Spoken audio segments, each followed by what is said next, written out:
Is it too late to change career in your 30s or beyond if you still want to be successful? First off, no, it's never too late to do anything. Fashion designer Vera Wang was a figure skater and also a journalist before she moved into fashion, and that was at age 40. Ray Kroc, you may not know who he is, but I'm sure you've heard of McDonald's. Before McDonald's, he was a milkshake device salesman, and he started McDonald's at 52.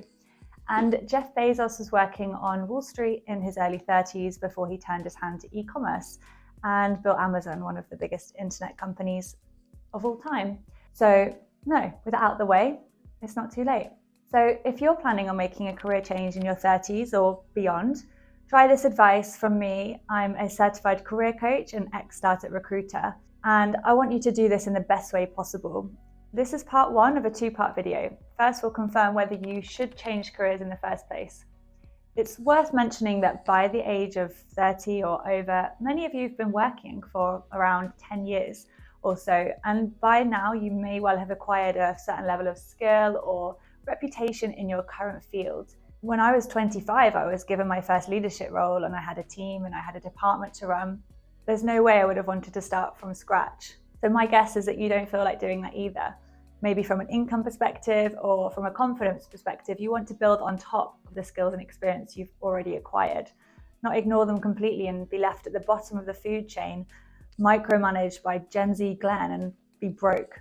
So let's avoid that fate if possible and begin by answering a few clarifying questions about your career change to make sure that actually it's what you want. Because maybe you need a complete 180 or reinvention, or maybe you just need a few small tweaks here and there. Either way, make sure you're doing it for the right reasons and making changes intentionally, because let's face it, in your 30s, you have less false starts ahead of you. If you really want to make a big impact in your career, make money, reach your potential, every career move, it matters. So what you want to know are your exact reasons for your career move in the first place. From my experience speaking to thousands of people about their careers over the years, dissatisfaction comes down to one or more of these 10 areas. So now we're going to break down these areas for you to see where you can make changes. Now I'm going to introduce you to the work happy wheel, which helps you see which areas of the wheel you need to make changes to be happier. Consider where you are currently satisfied. You would give that 2 points. And if it's an area you're somewhat satisfied, give it 1. And if it's an area you're really dissatisfied in, give it 0.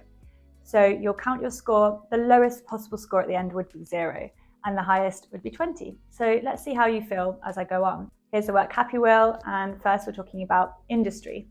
I used to love fashion growing up. I'd always buy Elle magazines and out and make collages of the models, and then I'd sell clothes on eBay. I thought this would be my career. And then one day I watched Devil Wears Prada and realized how cutthroat fashion industry seemed. That's since been verified by people I know in fashion, so I ruled out the entire industry as a result. Perhaps for you, the industry you work in does work. Maybe it's tech or arts or science.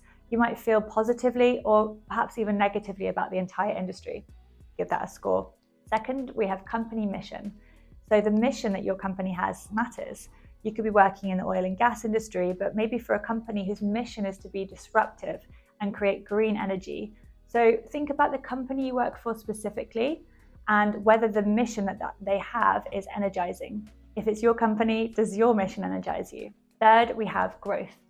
So consider how much growth you have in your role, how much learning you do personally. And if you're constantly faced with new challenges and opportunities, that's great. Or if you're left doing the same rote job responsibilities day after day, not taking any more responsibility or learning on, well, that could be a big reason for wanting to leave or start your own thing. Then we have pay and benefits. So how much are you paid to do the work itself, and is it worth it at the end of the day? So think about whether your pay itself and your package with any pension you might get, time off or stocks or shares, does it reflect the type of work that you're doing? Then you want to think about the working hours. Are you working hours that feel manageable, that align with your lifestyle? In leadership roles, you'll probably have a big team and lots of responsibility. You might expect long hours, or if you work for yourself, perhaps. But if you don't feel that your hours are reflected in the work that you do, then maybe this is an area you want to change. Then we have your role and function. One of the biggest things people want to change when they change career path is this, because they found themselves perhaps in the wrong role altogether and they realize that they're in finance but wish they were in marketing, or in sales when they'd rather be coding. Consider whether you feel you're working in the right position within the business for your skill set. And if you rate this 0, you're likely in the market for a career change. But more on that in a minute. Strengths. So as a recruiter in my past life, my job was to interview successful people about how they'd used their strengths to propel their entire career. And all the while, I didn't feel like I was using my strengths in writing and creative thinking. Fast forward to today, 5 years on, and I get to use those strengths in my work and make content like this, often about strengths. So ask yourself if you're using yours. You'll know that you're using your strengths when you have energy from the work and when time flies. Things feel natural, they feel easy. Or if it's really tiring or boring, you might not be in your strengths zone. Check out the link below, as I have a personalized strengths report for you to try. Then we have leadership. So the leadership in the company dictates the entire company direction. So maybe you love the industry and the company, but you don't love the leaders you work for. So if your manager or your boss is difficult to work with, you still might need to leave. Then we have other people, so your colleagues, your customers, anyone you interact with on a day-to-day basis. These people are so important. We're social animals, so do you enjoy spending time with them? Do you feel like you belong? Do you feel included? Can you get along well with them and learn from them? Give them a score as well. Then we have the environment, the physical location of your work. Can you work here, collaborate here, focus here, be productive? Do you have a good commute? If you work from home, how is that? This is a really big factor, which is often overlooked as well. So rate this factor. So tot up your scores. Less interested now in the overall score, to be honest, and more in the specific areas where you scored either high or low. To justify a significant career change, you'd want to see a low score in industry, because you can't really make significant changes there yourself. You need to move into a new industry if you don't enjoy yours. Or the role or function, because if you're dissatisfied here, most of the time to work in a new role or a new function, you'd have to make a concerted effort to make that change, perhaps retraining or taking on a more junior role. That's easier in your 20s when the roles are relatively entry level, but in your 30s, you probably want a mid to senior level role. And then the factors like pay, benefits, working hours, the people, company mission, leadership, and environment, none of them really need to be a huge reason for a change of career overall.